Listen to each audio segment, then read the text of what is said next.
Okay, good morning and welcome to October's Coffee Hour event. My name is Agnieszka Carpenter and I'm the Executive Director of BioME. BioME is the trade industry group for life sciences, and our mission is to advance bioscience and to create opportunities for the bioscience community in Maine. I see a lot of familiar faces. Thank you so much for being with us today. We have four very exciting speakers and four very exciting presentations.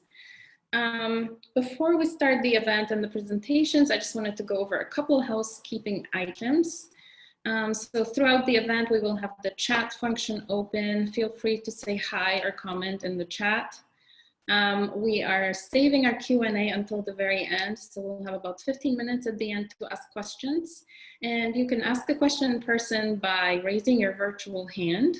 And to do so, just click on participants, and then on the right, you'll see a bar. On the very bottom, it should say raise hand, and that's how you can raise your hand. Or you can just type in your question in the chat function, and I will read it at the end during the Q&A. We will have four presentations, and I think we can probably start with our first one. I see about 50 of you are already here. That's a great turnout. So our first presenter today is Dr. Dan Gray, founder and principal engineer at Gray Optics. We've worked with Dan for a couple years. Dan has been a great presenter at our Maine Bioscience Day in middle schools and just a great supporter of the Maine Bioscience community. So whenever you're ready, Dan, the floor is yours. Great, thank you. Morning, everybody. I'll start off by saying I did bring in my pumpkin spice to add to my coffee per the recommendation, so enjoying that. The nice fall weather. Can everyone hear me okay? Am I good with the audio? Okay, great. So thanks for having me, and I've got my contact information here. Dan at Gray Optics. To get started, introduce our company and our team. So Gray Optics is founded in 2017. We're based in Portland, Maine, and specializing in biomedical and industrial optics. Our mission is to develop innovative products for biomedical and industrial applications. We're an open, agile, and passionate team that's fun and easy to work with. And it's a services business, and that means that we partner with our customers, whether they're startup companies, academics, or well-established companies, and invest in the ideas that we believe in with them. I'm the founder of the company, and Robin Cuse is our general manager. Our growing team consists of bachelor's, master's, and PhD degrees in optics, electronics, mechanical engineering, manufacturing, assembly technicians, and administrative staff. We serve three primary markets: medical, life science, and industrial. On the medical side, this includes exciting applications with surgical robots, other types of endoscopy or laparoscopy applications, retinal imaging, dental imaging, and other areas. Life sciences, generally areas that use optics that aren't directly applied to the body like we would in the medical application. So life sciences is probably core to the BioME Association and membership. And this would include for us systems like fluorescence microscopy, PCR systems, which we all know what that means at this point based on the COVID situation. Other compact, low-cost microscope systems, laser scanning, flow cytometry, those types of applications. Industrial includes industrial inspection systems, laser machining, biometrics, near-eye displays, or AR, VR is a common buzzword for those systems. More specifically, in terms of our team capabilities, we'll address anything related to optical engineering and design, and that includes lens design, imaging system development, illumination systems, laser applications. Along with that goes mechanical engineering, including a strong focus on design for manufacture. We also work with electronics and can do software development. This is a services business, and we offer end-to-end services throughout the design and development process, starting with the concept development. Technology transfer is one of the key areas that we start working with customers, and whether it's from university or initial patents that have been developed by our startup companies that we work with. And this phase typically includes requirements development and prototyping. Design and engineering would include detailed design, industrial design activities, creating drawings, tolerance analysis, and again, design for manufacture. We offer fabrication and assembly services through our proprietary supply chain. We also offer supply chain management services. We can provide custom components through that service. We do precision assembly and alignment in-house at Gray Optics. We also offer pilot production services, including inventory control and lot tracking. Core to all phases of product development is testing, and we typically start new projects where customers have existing products or a competitive product that they're interested for us to evaluate with some kind of test. And this means developing a one-off test in the bench or custom test development that may turn into a production line test piece of equipment. The way we work with our customers in the biomedical space is through a process that's aligned to the ISO 1345 design control process, where our customers typically are responsible for the outer loop that's shown in this flow diagram as it relates to developing a medical device. And Gray Optics participates in developing subsystems. And those familiar with FDA design control and 1345 may recognize this chart.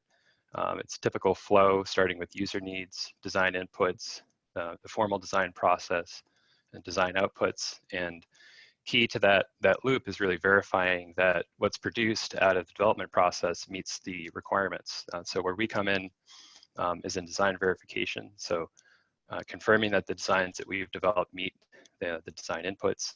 We also participate with customer validation of the user needs once the device has been turned into a formal medical device. I've got a couple case studies, recent projects that we've worked on where designs that we've developed have transitioned into production and either are on the market or will be on the market shortly. This is a company called Active Surgical, and we worked with Active to develop a visualization system that augments conventional surgical imaging. And the device that we designed and developed with Active is shown in the middle of this diagram here. And it inserts between a conventional rod scope. So this is a rigid optical system that's inserted in the body for surgery. And goes between the output of that system and the camera that takes a picture. And this technology that Active has developed augments surgical vision systems with real-time tissue perfusion imagery. So they've got a proprietary technique that allows surgeons to see where blood is flowing during surgery. Our role in the project was developing prototypes and ultimately a production design that has been transferred to a contract manufacturer, and this exciting technology is going to be released on the market in the next couple months. Another case study was with a company called Athelis, and they've developed a combination of optics and artificial intelligence in a product they call Athelis One. This is a remote immune monitoring system that measures many aspects related to cells and disease. Our role in the project was to redesign the internal optical system, and this is essentially a compact point-of-care microscope. And so we came in as evaluating the current design and developing designs that allowed for a much more compact system, as well as increased throughput of the test. And this is currently on the market being sold through Athelis. So that's Gray Optics, and I just wanted to end with a couple fun facts related to product development in the spaces that we work. So these are the top 4 common pitfalls in new product development that we typically see as a challenge. First off, user needs or market pain is not well understood. And usually the root cause here is that requirements for the product, both from a user standpoint as well as from a design standpoint, have not really been considered in full. Second is usability of the product not being well understood or explored. Third, technology is not fully developed. A lot of times, technology produces great initial results, and there may appear to be a clear path to getting onto the market, but many factors can actually create quite a lot of challenge in doing that. And typically, we see technologies brought into formal product development too soon, where it hasn't been fully vetted, or the technology is ready, but the implementation is not manufacturable, or even further, that the supply chain has not been developed. Fourth, risk assessment not addressed, and especially medical device in the biospace, this is really key. So how do we move forward with those risks? Here are 4 best practices that we recommend. Requirements development, number 1. And I always tell our customers that any project that we work on, the most valuable piece of information that we provide to them is this requirements document, because this is sort of the key to achieving what the device has to do. Second, develop the minimally viable product and get it in the hands of users early. This is kind of a buzzword, MVP, minimally viable product. And what it means is getting something out early that allows you to discover what you don't already know. And using an iterative test methodology where you're continually improving and updating that MVP can be really effective. Third, use a design process. And this can include things like technology readiness levels. So assessing where is the technology and context of getting it onto the market. Designing for manufacturers, so working with the manufacturer early in the design process. Designing for test and design to your supply chain. Fourth, there is a standard for risk assessment, ISO 14971, and this can be a good approach to develop a risk assessment process. So 4 fun facts. I appreciate the opportunity to speak, and thank you for the time. Great, thank you so much, Dan. It's definitely fascinating. And I'm so glad that you brought pumpkin spice, and I'm also jealous that you were somewhere, because everybody's pumpkin spice and apple spice. It's the season. Really? Yeah, I bet the line at Starbucks is really long right now. I don't know. Anyway, thank you so much. And now we're going to move to our second presenter, and it's Dr. Katherine Motyl from Maine Medical Center Research Institute. Katie is the faculty scientist 1 there, and I'm hoping to learn a lot about bone density and osteoporosis from today's presentation. All right, I will try. Thank you for that. And thank you for inviting me to speak today. This is a really nice opportunity. So my lab is really interested in how the bone density is regulated by the nervous system. And we use pharmacological tools oftentimes to sort of test hypotheses. And that's what I'm going to mostly talk to you about today. But I'll just start by giving you a brief background about osteoporosis. So we all kind of know about osteoporosis, but we don't, what's kind of really striking to me still is that as we age, the risk of fracture really goes up quite dramatically, especially in women. So you can see here, this is hip fracture in women. It's just an exponential increase in risk for hip fracture as women age. And it happens also in men as well, but not quite to the same extent. And that would be totally fine if we could just easily heal from our fractures, but unfortunately that's not the case. Especially with hip fracture, there's a 20 to 24% mortality just within the first year after hip fracture. And most people who have a fracture have some lasting impact of that on their life. So if there's no mortality, they still can require assistance walking, a lot of people with one fracture have another fracture quite soon after that. So it's really a debilitating issue.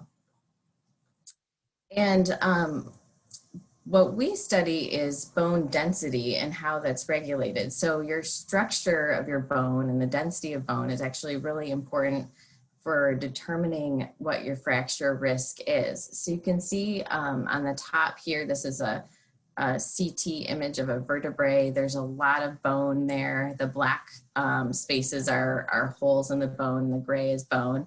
And you could imagine that this would be much stronger to a compressive force than this bone, which has a really poor structure and there's a lot of big holes in it. So what we try to understand is how we get from here to poor bone structure and how that can be prevented. So the bone density itself is actually regulated by a lot of different things. They're hormonal regulators, and they're mostly acting on cells directly within the bone microenvironment. So there are cells that actually chew up old bone. So these are called osteoclasts. And you can imagine these are like the characters in Pac-Man that just sort of eat away at the bone. And then there are also cells called osteoblasts that build up new bone. And it's important to have sort of a balance between these two functions. You can imagine if you get rid of all osteoclasts, you would never be able to resorb like broken bone or like a micro crack, a fracture. So you want to be able to have some function of osteoclasts, but not have it outweigh the ability of osteoblasts to build new bone.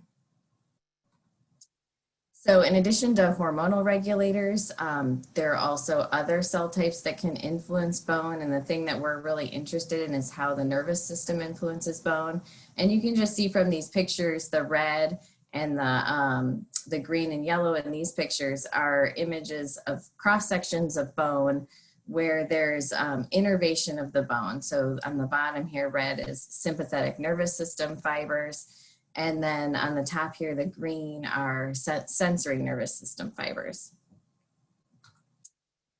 So a lot of things that we do in our lives can also influence our bone density. There are a lot of things that you can do that are beneficial to bone and that can help mitigate that fracture risk later in life. For example, you can have a healthy diet and exercise. Also, if you get to a point where you are deemed osteopenic or osteoporotic, physicians might prescribe an anti-osteoporosis medication that will reduce fracture risk as well. And it turns out that there are some medications out there that aren't necessarily used for, or weren't designed to be used for bone, but they actually may have a beneficial impact on bone. And one of these is beta blockers, which is one that we're interested in. There are also things that people do in their lives and diseases that can contribute to poor bone quality later in life. As we know, aging increases fracture risk and causes bone loss. Poor nutrition, conditions like anorexia nervosa and diabetes can also lead to low bone density. Just stress overall, genetics, and then there are also other pharmaceuticals that can lead to bone loss and increased fracture risk in life. So that's kind of what I'm interested in. I'm just going to give you a brief flavor of what I do in relationship to those things.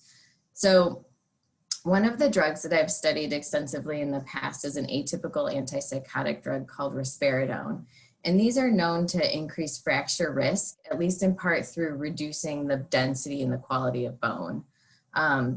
They're used to treat schizophrenia and bipolar disorder, but they're also used quite commonly, and they're used to treat depression, anxiety, and also dementia in elderly populations, despite black box warnings against using it for that. They act through multiple receptors, which makes the investigating the mechanism of their impact a little bit complicated, but they work through mostly serotonin and dopamine receptors. So clinically, we know that even in adolescent boys that are treated with risperidone, they have lower bone mineral density compared to what they had at baseline, and they also if they're treated for less time with risperidone, they don't lose as much bone as adolescent boys that are treated for more time. In elderly populations, it does appear that fall risk and fracture risk are increased with antipsychotic use. And we do know that initiation of antipsychotics in a nursing home is associated with increased fracture risk. So this is what I do in my lab. So we actually use mouse models to study mechanisms of these kinds of things. So in this study, we took 8-week-old female C57 black 6 mice, and we treated them with vehicle or risperidone for 4 weeks. And this is a CT image of a distal femur of the mouse. And so this is just the spongy bone that's inside the hard outer cortical shell. And you can appreciate that risperidone causes a significant loss of that trabecular bone. And then this is just a quantification of this parameter, and then also some other parameters related to that here. But as I mentioned before, there are other things that we can treat with that improve bone density. And one of the mechanisms that we thought might be responsible for this increased bone loss was mediated through the sympathetic nervous system. So remember, I showed you those sympathetic nerve fibers are actually within bone, and there's evidence that these drugs can actually activate that system. So one way to test that mechanism would be to treat with a beta blocker, which we know suppresses sympathetic nervous system activity. And so that's what we did here. So it's the same design, vehicle and risperidone treated, but all of these mice are also receiving propranolol, which is a non-selective beta blocker. And it's primarily used for hypertension, but there are some other uses. So here you can see that risperidone really didn't cause any bone loss in these mice. So we know that blocking the sympathetic nervous system was able to rescue bone loss, and this is just quantified here. So just to conclude briefly, I'll just state that in our mouse models, we know that the atypical antipsychotic drugs cause bone loss, and this can be rescued by treating with beta blockers. We don't know yet if that impact of beta blockers could be confirmed clinically. We know that there is reduced fracture risk when patients are treated with beta blockers, but it's not clear if there would be a combined interaction effect of atypical antipsychotics and beta blockers. What we're moving into next is what is the exact mechanism of beta blocker action. We know it suppresses sympathetic nervous system activity, but there's some evidence that the beta blockers actually have a direct effect on those osteoclasts, which are the cells that resorb bone. And then other experiments ongoing in our lab are newer and looking at the impact of opioids and also SSRIs on bone density. And so this work is funded through NIH and through also some pilot, local and also regional pilot project grants. I have a variety of people working in my lab from the postdoc level down to undergraduate interns. And so a lot of these people contribute in really meaningful ways to this research. And I also have a whole host of regional collaborators that I'd like to thank as well. And then I'll just pause there and take any questions later. Thank you. Thank you so much, Katie. That was really fascinating. I never would have thought that our nervous system actually has anything to do with the bones. Okay, we're gonna move on to our next speaker. Our next speaker is Corey Martin, founder and CEO of Spotlight Safety. Corey is, if you follow Live and Work in Maine, he is the Maine boomerang, which means he's a Mainer that left and is now back.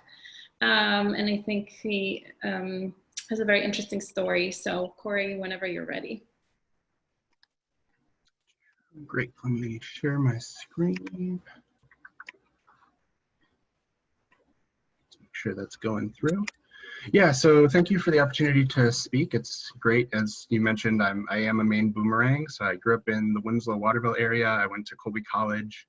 I spent about a decade going through the New England life sciences industry in various capacities and made a transition from the early, I'm going to be a doctor, that I'm going to be a researcher, that I'm going to take a kind of random career track into environmental health and safety.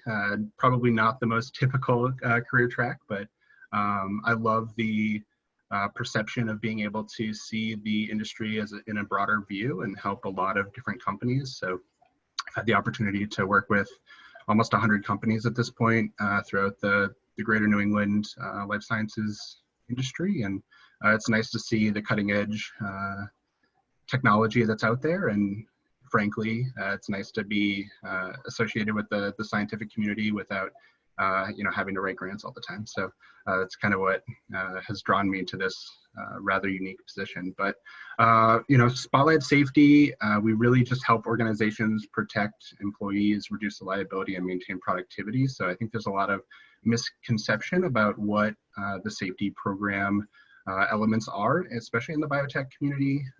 So we really do help drive awareness, and especially with early and middle stage companies, just really understand what they don't know about what their responsibilities are from an employee safety standpoint. And then we do the nuts and bolts of the safety program development, including manuals, permits, policy documents, training sessions, periodic assessments, and audits and whatnot. So that's really kind of the nut and bolt of our service offerings, but then also maintaining programs and helping companies who may not have the budget yet for a full-time EHS manager or a safety professional on site, and we can kind of be that stopgap for ongoing program support. So I mentioned some misperceptions. I think this was highlighted to me when I was at the bench. I think safety professionals in that context are really viewed as safety cops, and you might only see them when they're doing their annual inspections. I think most people associate safety with OSHA, and while that's certainly a component, there's a lot more that goes into it. And for early stage companies, I think there is a perception that safety programs cost money initially, and they don't directly contribute to productivity. So that's one of the things that I try to help companies understand as well. So this is kind of a larger slide. Forgive the alphabet soup, but there are a lot more safety regulatory agencies than just OSHA, especially in the context of biosafety and life sciences and medical device companies and whatnot. So, there are a lot of groups to work with. There's a lot of parsing through different elements, and there's state to state variability, there's city to city variability. So it's really important to kind of understand holistically what your responsibilities are. It's also, definitely the case where effective safety programs can reduce liability and long-term, issues related to operational delays, I think is the biggest one. And there was an assessment done through a couple of insurance companies a while back, and safety investment was cited as $3 to $6 for every $1 spent. And there are a lot of insurance credits that are available to companies who do put in certified safety programs. So just something to keep in mind. So I do a lot of laboratory-based inspections, and I help a lot of companies in the biotech space and life sciences space, evaluate their needs. And most of the more common safety program issues, at least from a management standpoint, are pretty consistent. There's always the chemical labeling and, PPE issues and those types of things, but these are more of a program-related topic. So lack of documentation is always one of the big ones. So manuals, policies, training records, and those types of things. Just really the formal documents that are going to be, audited if a regulatory agency comes in and asks to see the program. It's great to have great practices, but unless you're formally documenting it, a lot of the regulatory agencies will question that. One of the things that's common out there is to use cookie cutter safety documents. A lot of people view that as, okay, it's not customized, so it's not going to be specific to my program. I actually see it be more common to have the issue be that you overcommit to things, and then that becomes what the regulatory agency is going to hold you to. So, there are certain regulations that you just have to follow, but if you're using a cookie cutter safety document and they recommend or say in that document that you have to wear a certain PPE for a practice, it may not make sense for that practice in your context, but the regulatory agency is going to hold you to that if there's an issue. Chemical inventory and safety data sheet records are always a common safety program issue across just about every company that I've worked with. Training is always a big one. So there are annual training components specifically around bloodborne pathogens and the lab standard. So those are OSHA regulated on an annual basis. One of the bigger holes that I see is that if you are working with human source materials, there's a hepatitis B vaccination requirement, and that's required within 10 days of hire. So, you know, if you are hiring new employees and you do have any human source material on site, even if it's just a cell line, you know, that's something that you need to work with either an urgent care facility or an occupational health provider to provide your employees. Chemical storage and hazardous waste management is always a big one. Especially for groups that may fall into the very small quantity generator status. It's something that, you know, there are much fewer regulations for those groups because they're not generating a lot of hazardous waste, but they still need to keep their program into compliance. And it's actually one of the most costly areas of the program if you don't do it correctly. So if you start mixing chemicals that shouldn't be mixed, then you can pretty quickly increase the hazard level and the required budget for getting that material off site. So just pay attention to that. Shipping is another one. So anytime you have material leave the facility, it's just something to keep in mind because that's really where things are going to be in transit and a little bit higher profile for the company. And facility inadequacies. So you know, as more and more groups turn office space into lab space, which is certainly happening given the, you know, the biotech industry is one of those recession-proof industries. So a lot of groups are trying to convert commercial real estate into more lab space. So those aren't always designed to be labs. So just be, you know, keep in mind that there are some limitations from a facility design standpoint you want to consider. So the specific issues that impact productivity would be obviously the injuries and incidents. If there's lost time or lost product, then that's certainly going to contribute. But one of the bigger things, especially for newer companies that I see, is a failure to secure specialty permits in a timely fashion. So that could be the wastewater permit with the local municipality. It could be a USDA permit or DEA for controlled substances. Could be a radiation control permit. Those are really big because they take 3 to 6 months to secure. So if you don't start the process until after you're already in the facility, it's unlikely that you're going to be able to start the work, you know, right as you move into that space. Flammable storage restrictions are always a big one, especially if you're in a facility that's higher floor or you know, it's a floor that's shared by multiple tenants. You're kind of dividing those control area restrictions, and you're not going to be able to you know, store as much solvent there, which if you're a medicinal chemistry group is certainly going to restrict your productivity. Because a lot of these groups are turning office space into lab space, you know, there are facility ventilation concerns, especially if you need multiple fume hoods or, you know, other ventilation. It can be pretty restrictive pretty quickly. And then you know, processes for chemical review and ordering. I've seen a lot of groups fall into the trap of ordering either too much material and then having to dispose of it, or they order a material that's not rated for the space that they're in. Some chemicals are labeled at, you know, different hazard classes depending on quantity and you know, the type. So a misorder can lead to some pretty significant issues. And then inefficient systems for tracking of training and chemical inventory. I think this is really being highlighted right now with a lot of the office support staff in these companies being remote right now. So, you know, if you have a fully paper system for tracking training and the person who's typically monitoring that is, you know, full-time from home right now, you know, that can kind of slip through the cracks in terms of annual training requirements. All right, so I often get asked what the best times are to consider consulting as a safety consultant. One of the things that I like to point out is that most of us offer free initial phone consults. So if you have a one-off question, you know, feel free to jump on the phone and ask. You know, we can pretty quickly guide you, maybe not to the solution, but to resources that can help you work through it.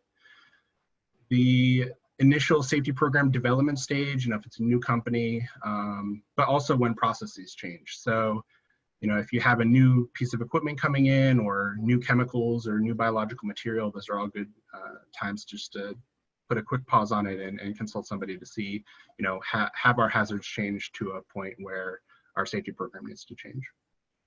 Anytime you're selecting a facility or you're moving, that's a good time to just get a quick, level of guidance on what to look for. So I mentioned the facility, control areas and chemical storage requirements. Those are always big.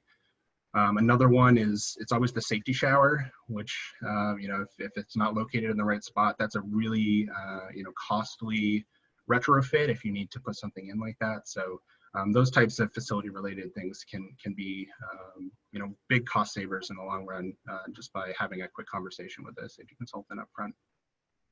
We can also be the part-time safety or EHS manager until you're large enough to, be able to justify a full-time safety manager. That's typically the first 5 years. If there are personnel changes, so if the safety manager leaves and you need a quick temporary coverage or stopgap kind of thing, we can do that as well. Periodic safety checks and walkthroughs. If you know that you have an upcoming audit from a regulatory agency, or if you're doing a due diligence review for a merger or acquisition, that's another good time to just consult the safety group just to see, if there are any holes that are going to hold up those types of processes. And then you can also consider us for a safety committee or institutional biosafety committee member, where we'll sit on the committee and help guide the program through various questions.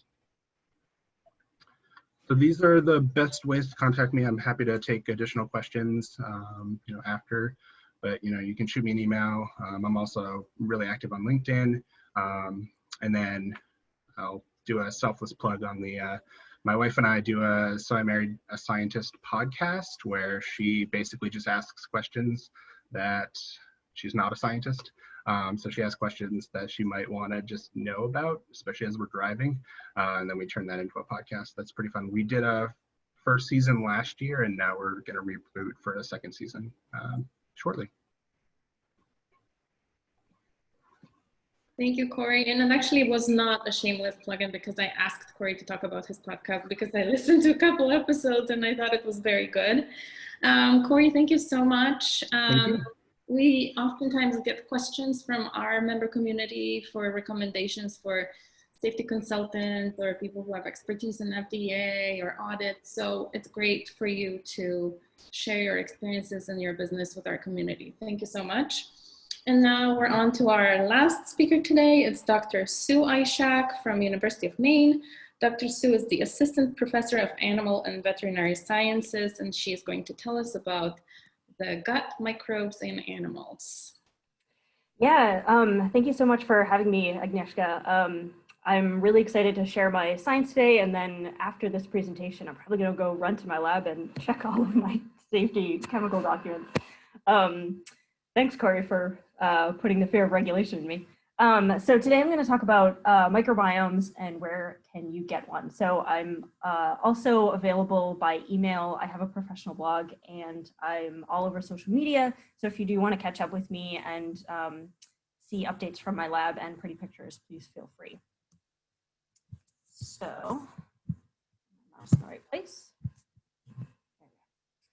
So who am I and where did I come from? I've actually been all over the place. I've moved over 7,000 miles for jobs in the last 10 years, but I'm here in Maine and I'm staying here.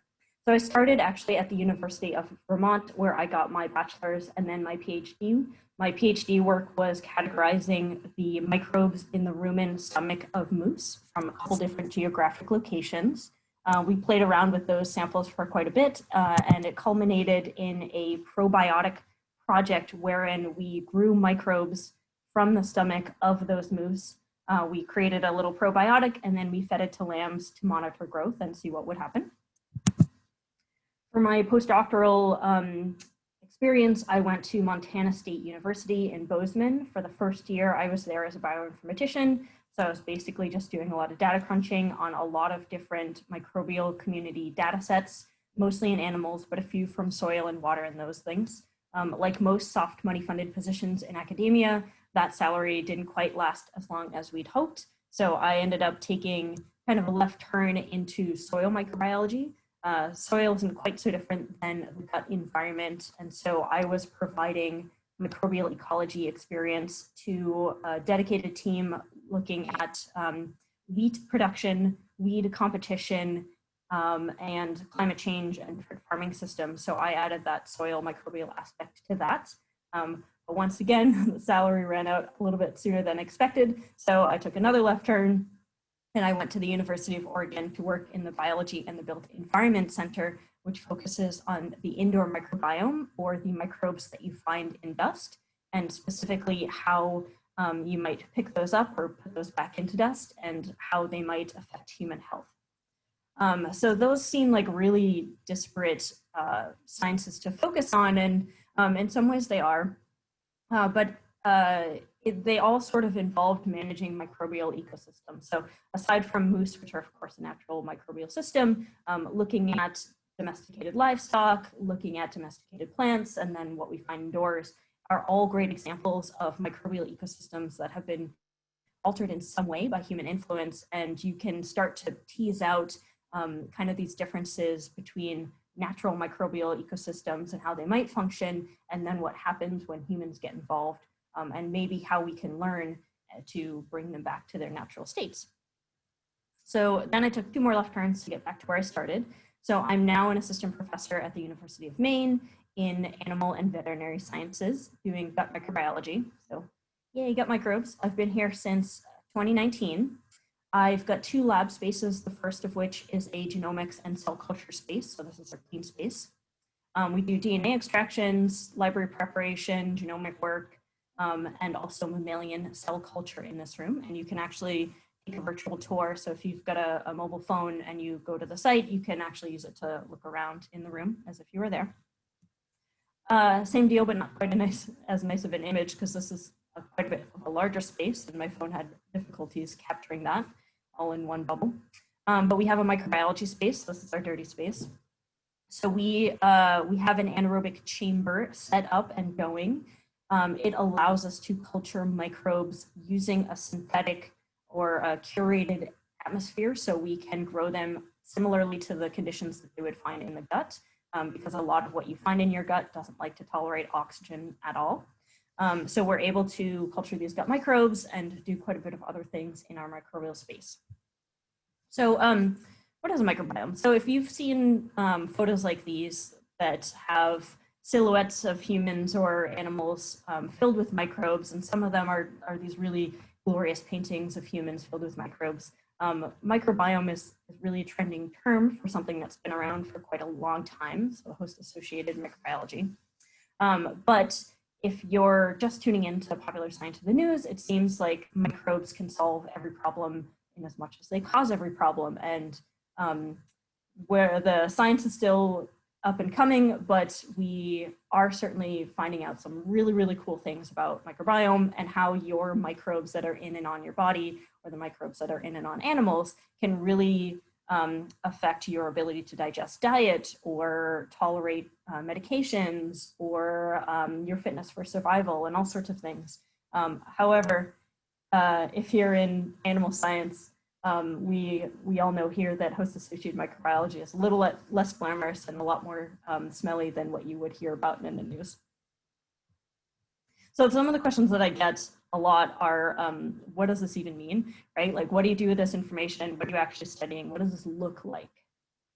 So unfortunately, because I only started in 2019, and I was in the process of re-envisioning those 2 laboratory spaces to be specific to my work, and then of course the pandemic happened, the work that I've been doing is a little bit more preliminary and less exciting to present, so I thought I'd talk a little bit more high concept.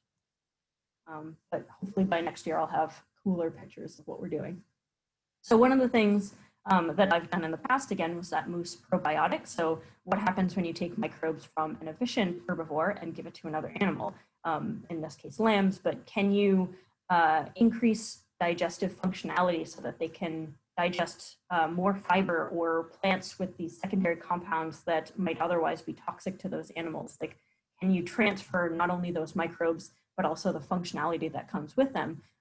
And so doing this in animal systems is really nice because you've got the domesticated version of an animal, you've got a wild version of an animal, and you can compare and contrast what human intervention has done in a way that you certainly can't do really with laboratory mice, and you of course can't do with humans really. So it's a nice model to work in. You can also, and we have also been investigating what microbes do. So again, using that anaerobic chamber, here's a picture of me from way back in the day when I had long hair on both sides. We can grow those microbes in culture and put them through a variety of biochemical tests to see what they're capable of and put them through their paces. We can determine what products they make and what they'll do in certain situations, who they like to work with and who they don't like to work with, and of course get fun pictures of what they look like in culture. And we can start to understand these microbes on a more individual level and understand what their capacity is. We also really want to know if anatomical location of microbes matter to the host, and spoiler alert, it does. So if you were to look at the microbial communities found in the different sections of the digestive tract, you find that each organ is creating a unique ecosystem that will encourage different microbial populations to grow there. So not only can this affect the microbes that are available to digest certain components of the diet, especially those fiber components that mammalian hosts don't have the enzymes to deal with. In fact, whenever we eat a salad, it's really the microbes that are allowing us to digest that salad because we don't have the enzymes to digest those high fiber contents. So if you're not recruiting fibrolytic microbes to the stomach contents or the small intestine, then you're not actually able to take advantage of eating a fiber diet, right? So it'll affect where in the digestive tract these nutrients are made available to the host because you can absorb nutrients in certain locations and not others. It can also affect your host susceptibility to infection if certain microbes are able to exploit localized circumstances and kind of take over there. So my research vision at UMaine is sort of to combine the aspects that I've gone through in the past and start looking towards recovering microbial communities from dysbiosis to symbiosis. So aside from rhyming, what does that mean? So whenever we have a disordered microbial community, so maybe we've got food poisoning or some other infection, or we've got intestinal bowel, inflammatory bowel disease, or maybe we've got rumen acidosis. All of these different things are involved with having a microbial community that's different from what it was before when you were healthy.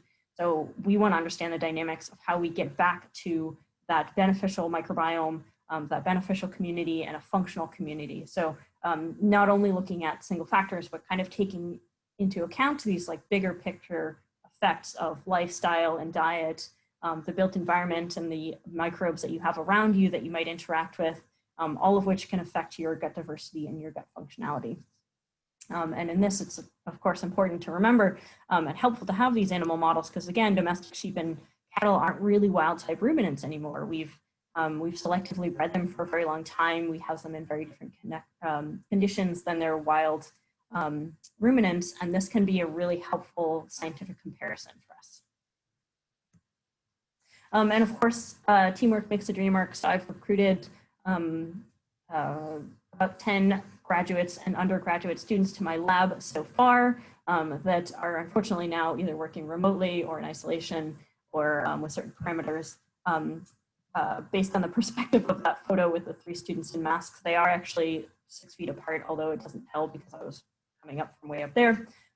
Just thought that was important to throw out there. So I've involved a lot of student researchers in my work and think it's a really critical component to their education to learn how to come up with an idea, build an experimental design, and figure out how to properly test that experimental design, and then learn how to present their information and communicate science to other people. So we're doing quite a bit of that. And again, if you want to catch up with me, I'm all over social media and happy to chit chat, and I post a lot of dog photos if that's helpful in any way. Thank you so much, Sue. I'm so glad we do coffee hours and we actually get to see the amazing research that's being done in Maine at the University of Maine, but also other places, and that we get to meet such cool people like Dr. Ishaq. I'm very impressed. Okay, so now we're going to move to our Q&A. And if you have a question in person, please raise your hand and don't wait with that because we only have 10 minutes. I see some questions in the chat already, so I will ask the first one. And this is a question for Corey. Corey, with COVID-19 being such a presence in everyone's lives, can you shed any light on your experience with tackling this from a safety perspective? Yeah, so great question. Kind of the, omnipresent, perspective of safety right now. So, everyone in some ways is paying more attention to the safety program because of COVID, which is, a good kind of side benefit, but, it's certainly impacting a lot of workplaces right now. Even, outside of the life sciences group, there are elements of biosafety trickling down to every workplace. The biggest things that I've seen are the policies themselves are pretty well adhered to in terms of what type of PPE to put in place. Are you doing things like temperature checks and whatnot? The issues that I've seen more groups struggle with are on the back end of, okay, we've had a suspected case or we have someone who may be positive or may have been exposed. How do we proceed? And a lot of that comes down to what you're doing for contact tracing. Are you moving to shifts? Do you know who could have come in contact? The current recommendation is anyone who's been in close proximity to someone for more than 15 minutes would have to go into some sort of quarantine or restricted movement type of category. So I like to set it up as a green, yellow, or red, where you have some people who clearly were not exposed and can continue to operate. Some people who may have been exposed and may want to do some sort of restricted, work away from other people. And then the red would just be the quarantine for 14 days type scenario. Certainly the more you can do to anticipate those concerns and structure your shifts or, your work environment so that you don't run into a situation where one suspected case will trigger the whole workplace to be shut down for 14 days is certainly something that you want to pay attention to. But then, some of the secondary concerns are, you're bringing in new chemical cleaners because that's what was recommended to you. That has additional hazard potential and things to consider as well. So the other thing too is a lot of people are allowing N95s, respirators that traditionally will, prompt some additional OSHA requirements related to respirator use. So, just be careful with what you're requiring for PPE as well. Yeah, broad topic, so a lot to cover in a couple minutes. Definitely broad. But I would say that COVID has really brought people's attention to safety, which is not a bad thing. For sure. Okay, now I have a question from Christy Townsend, our beloved board member. The question is for Katie and Sue. Your work is very translatable to animal and human health. How do you navigate the movement of your science from the bench to applications in healthcare environments, both for animal and human? Katie, would you like to take that? Yeah, sure. So that's a great question. And I do it mostly through collaborations. I have collaborators who are pharmacoepidemiologists that study big data sets and look at fracture risk with different drug combinations in patients. I also am part of a clinical trial that we are hoping to get funded very soon that is looking longitudinally in a prospective placebo-controlled sort of manner at how beta blockers can influence bone density in patients and postmenopausal women. And I'll be doing some basic bioscience related to that, taking patient samples and making osteoclasts from them, and then looking at the mechanism of protection within like the specific cell type that I'm interested in. So that's kind of how I do it here. Okay, thank you so much. Sue, did you want to add anything? Yeah, that's a really great comment, Katie, about collaboration. So my stuff works mostly on the animal models, and it looks at kind of this like big picture theory type of work of what might be happening in a system where you've got this domesticated and this wild comparison. And I also leverage collaborations with people that really focus on mice and then also focus on human health so that we can go from these really broad topics all the way to kind of targeted application. So I like animals because humans are really difficult to work with. We have so much going on in our life that we don't ever really think about, and so it's really hard to have a controlled study in humans because of those effects, and especially when you're thinking about all the little things that might affect microbes. Humans are really challenging to work with, and then also we've kind of domesticated ourselves, right? Like there's not a great comparison for a wild human microbiome, but there certainly is an animal, and that can help us kind of tease out this idea of nature versus nurture and really get at this heart of like what is actually going on in human disease and what those microbes are contributing, exclusive from all other effects. Okay, thank you so much. I think microbiome is such a hot topic right now, and it's great that there is work being done in Maine in that field. Okay, with that, I think we're going to conclude. Thank you so much for everybody for being here today and for spending your morning with us. I hope you learned some things. If you have any other questions, please feel free to either contact our presenters directly or email us, and we will make sure the question gets to our presenters. Our next coffee hour is on November the 6th. We only have one guest, but we felt that he deserves a full hour, and it's Dr. Narav Shah. It's on November 6th at 9 a.m. and we're opening registration, I think, later today. Once again, thank you so much and have a great rest of your day.